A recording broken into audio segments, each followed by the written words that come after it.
International work that is 100 miles away from where you live, always stirs up the pot.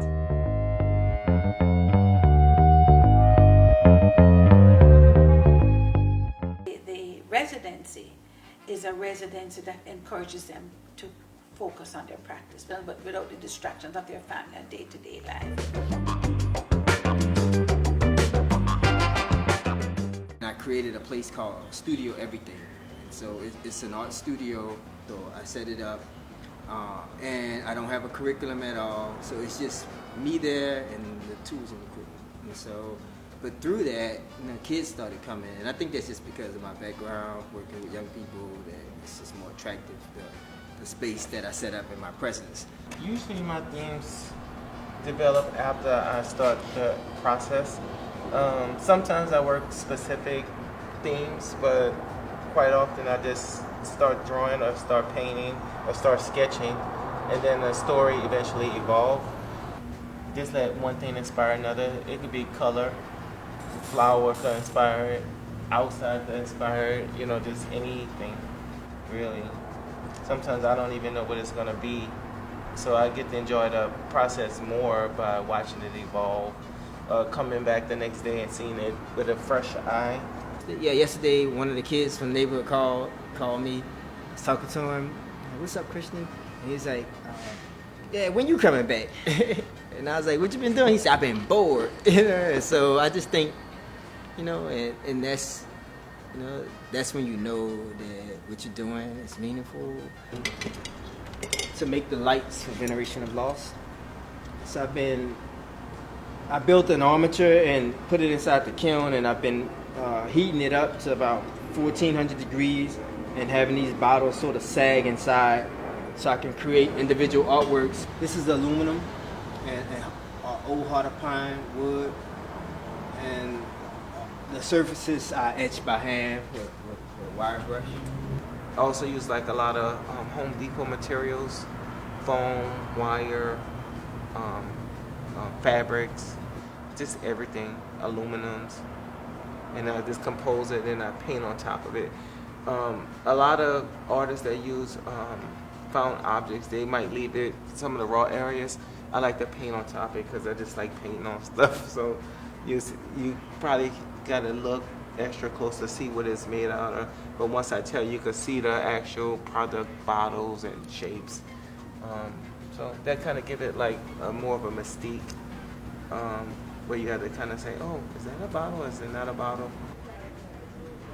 Representative of where the actual location of the murder. So, so what I do is I scribe it onto the surface of the material and then make a carving.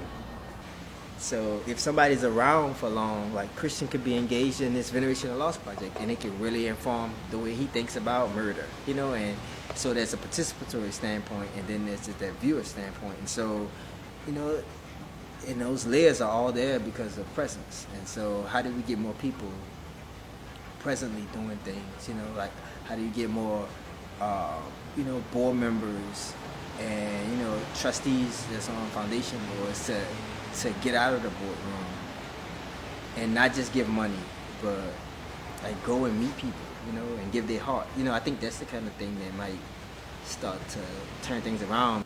It is my wish and my goal to identify collaborators and sponsors who can continue to assist us to do this work in a very meaningful way. If the artist can come for 2 weeks and say that they found Miami an intellectually catalyzing space, the work is done. To apply for this residency and come here, yes, it gives me a sort of an escape from my own reality, but to be able to do work that provides resources for that reality. I mentioned to someone, like I don't take vacations.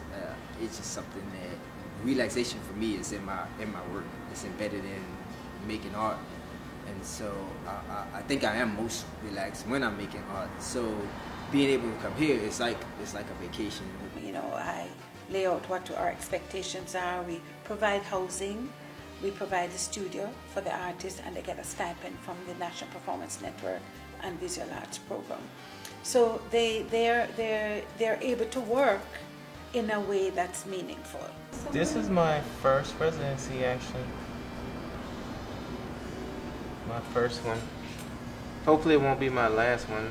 I mean, because I really like the concept of it, just having a space where I could just focus on my work. These are props that then artists need to live, but residencies are oftentimes cash poor and not able to do it.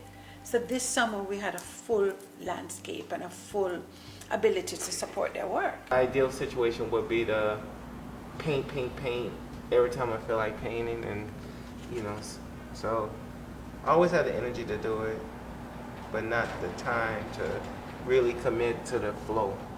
Again, it's when you're around people and you start to connect to people. It's the same reason why it's hard for me to spend more than a month away from there, is because I have an active live, what I call art project, but it's real engagement with people, and that's the last thing they need is for somebody to be gone again, and so the important thing is to stay nimble, and to dream big and to act boldly.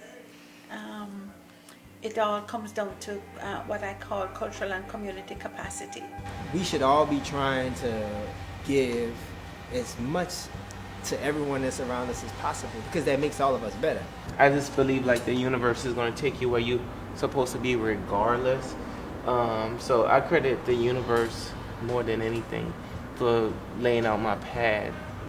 When they go back to their places of residence, to Houston and to Chattanooga,